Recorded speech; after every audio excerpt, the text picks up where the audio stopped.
Manual strangulation during sex at all? To shed like that? A manual strangulation, yes. There are some stories that don't start with a scream or a breaking headline.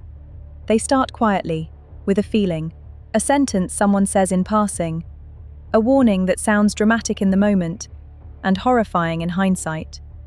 This is one of those stories. Imagine knowing something bad is coming, not guessing, not being paranoid, but knowing. Imagine telling the people around you again and again, if anything ever happens to me, look here. And then watching the world keep spinning anyway. Phone calls unanswered, routines uninterrupted, danger hiding in plain sight. On the outside, everything looked normal. A hard-working father, a passionate artist, a relationship that seemed messy but survivable. No police reports, no official red flags, just tension, intuition, and a sense that something wasn't right behind closed doors. What happened next wasn't impulsive. It wasn't chaotic. It was slow, calculated, and so disturbing that even seasoned investigators would later say they had never seen anything like it before. This isn't just a story about a murder. It's about ignored warnings, about how evil doesn't always announce itself, and about what happens when the person who knows the truth isn't believed until it's far too late. Let's talk about Stephen Coleman. Stephen Coleman was the kind of person people remembered, not because he was loud or reckless, but because he felt real, grounded, present. He was a father first, an artist second, and everything else came after that. To his daughter, he was the center of the universe. To his mother, he was the son who never forgot to call.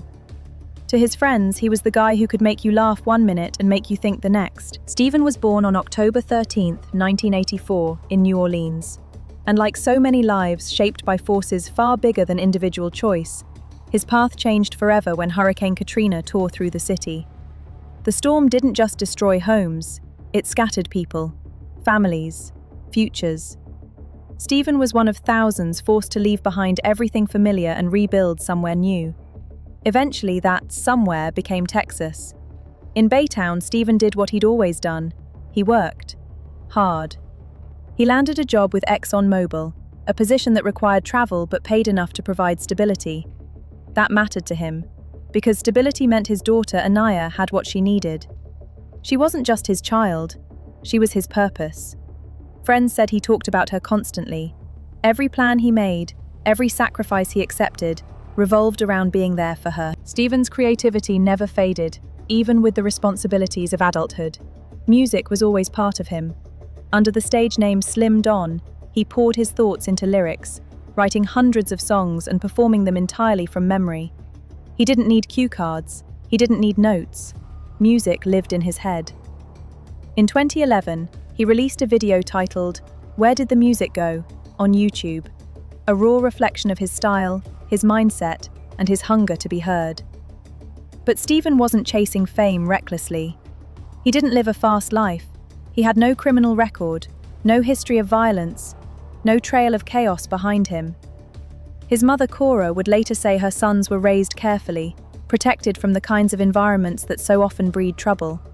Stephen wasn't troubled. He wasn't abusive, and he wasn't reckless. Which is why what happened next still feels impossible to reconcile. Stephen lived in a modest one-bedroom apartment at Briarwood Village in Baytown. It wasn't fancy, but it was home. And it was there that Sierra Alexis Sutton entered his life. On paper, Sierra didn't stand out as dangerous. She worked at a veterinary clinic. She had a young daughter named Trinity. No criminal history. No obvious red flags that would set off alarms. When she told Stephen she was dealing with family problems and had nowhere to go, he made a decision that would ultimately cost him his life. He let her move in.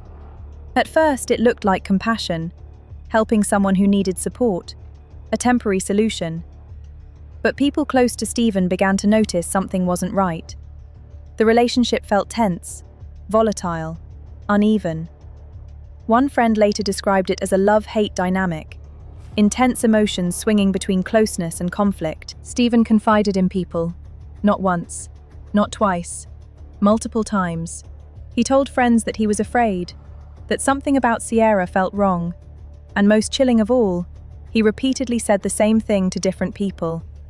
If anything happens to me, if I disappear or turn up dead, look at her. Those weren't jokes. They weren't offhand comments. He meant them. One friend recalled that Stephen wanted out of the relationship, but Sierra wouldn't let go. Another described her as having the mind of a bad spirit. Harsh words, but words that would later feel disturbingly accurate. Think about how rare that is. Most people in dangerous relationships downplay the risk. They rationalize it. They convince themselves it'll get better. Stephen did the opposite. He trusted his instincts enough to warn others, but not enough, or not soon enough, to leave. There were no police reports, no documented domestic violence calls, nothing official that could trigger intervention. From the outside, it looked like a messy but manageable relationship. From the inside, Stephen knew better. His mother would later ask the question that haunts this case. If Stephen wasn't abusive, if he wasn't violent, if he wasn't troubled, then what was really happening behind those apartment walls? The answer came on the night of August 16, 2017. Stephen returned home from work exhausted. He and Sierra argued. The details of that argument were never fully reconstructed, but it wasn't unusual for them to clash. Afterwards, Stephen went to bed. He fell asleep, vulnerable, unaware that this would be the last time he ever closed his eyes.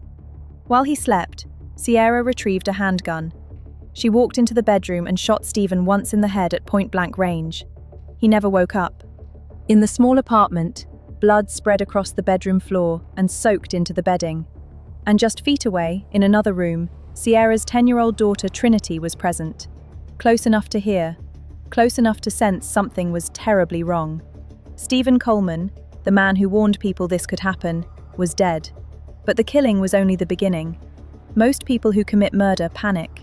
They spiral, they run, they call for help or collapse under the weight of what they've done. Sierra Sutton did none of those things.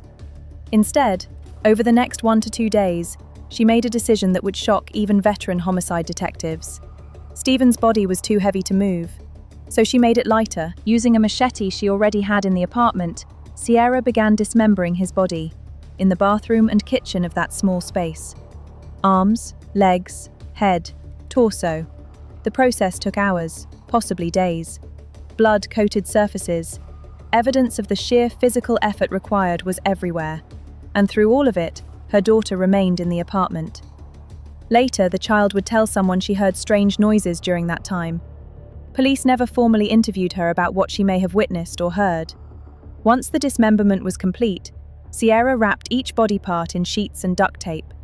The next day, she used Stephen's own credit card to purchase supplies, duct tape and a foam mattress topper.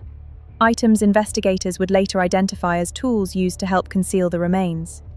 Surveillance cameras captured her calmly shopping, just hours after killing the man she lived with. Then came the disposal. Sierra loaded the wrapped body parts into her vehicle and began driving around Baytown, dropping them into multiple dumpsters, including those at the Briarwood Village complex. She knew the trash would be collected. She knew it would be transported to a landfill. Her plan was simple. Let the city bury Stephen under tons of waste until nothing was left to find. And for a while, it worked. Days passed. Stephen's phone went unanswered. His routines stopped. His family noticed. His friends grew uneasy. On August 18th, 2 days after killing and dismembering Stephen, Sierra walked into the Baytown Police Department and reported him missing. She told officers that Stephen had left the apartment late at night to find his daughter and never came back. She acted concerned, confused, worried. His vehicles were still there, she said. Something must be wrong. Police took the report seriously. And then Sierra did something almost unimaginable. She joined Stephen's family in the search. She rode in the car with his mother, Cora, helped distribute missing person flyers, visited police stations alongside them. She looked them in the eyes, knowing exactly where Stephen was, scattered across dumpsters and a landfill. Cora would later describe it as psychological torture, searching for her son while the person who killed him sat right beside her. But lies crack under pressure, because while Sierra was pretending to grieve, she was also confessing. She called her best friend the morning after the murder and admitted everything. The argument, the shooting, the dismemberment, the dumping. She explained it plainly. No hysteria, no remorse, just logistics. On August 22nd, an equipment operator at the Chambers County landfill made a discovery that ended the missing person narrative instantly. A human torso, severed and discarded among the trash. In that moment, Stephen Coleman's case transformed from a disappearance into a homicide, and everything Sierra had done to stay ahead of the truth began to collapse. The discovery at the landfill changed everything, but it didn't bring immediate clarity. If anything, it exposed just how carefully Sierra Sutton had timed her deception. The torso was found on August 22nd, 6 days after Stephen Coleman vanished, and just days before Hurricane Harvey slammed into Texas.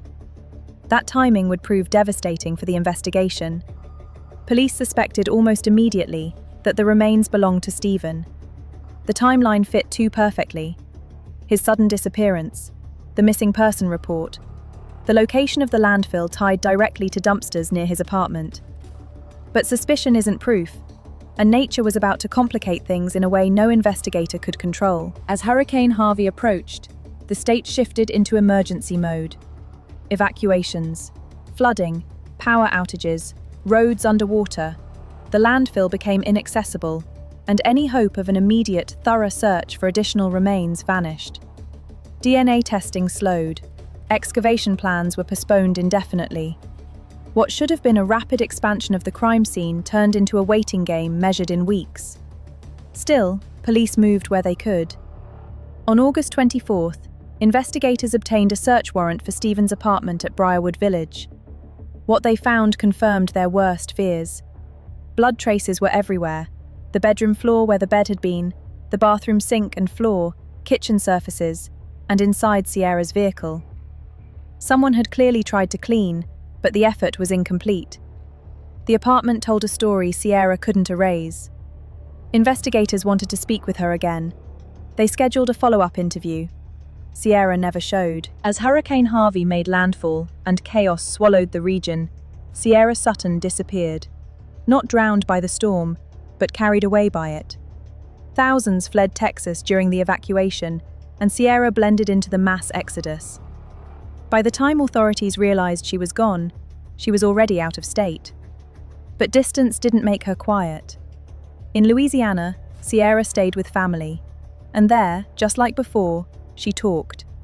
She confessed again, this time to her brother's girlfriend. She described the murder and dismemberment in the same unsettling, detached tone others had already reported. No panic, no tears, no guilt, just facts. By mid-September, law enforcement had enough.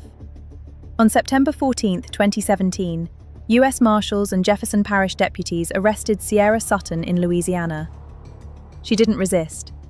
She waived extradition and was transported back to Texas to face a murder charge. When investigators finally sat across from her, what struck them most wasn't just what she admitted, it was how she behaved. Officers described her demeanor as uncaring, flat, unbothered. This wasn't shock or dissociation, this was composure, a calmness so profound that seasoned detectives struggled to process it. One lieutenant would later say that in nearly 2 decades of police work, he had never encountered a case like this.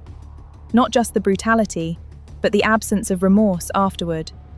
As the legal case moved forward, Stephen Coleman's family was left grappling with questions that went far beyond guilt or innocence. They wanted to understand how something so extreme could happen without anyone hearing a gunshot. The apartment had an open layout, no heavy doors, no sound barriers. Yet no neighbors reported hearing a shot that night. Stephen's mother, Cora, voiced doubts publicly. She questioned whether a gun had even been used, wondering if there were aspects of the crime investigators never fully uncovered.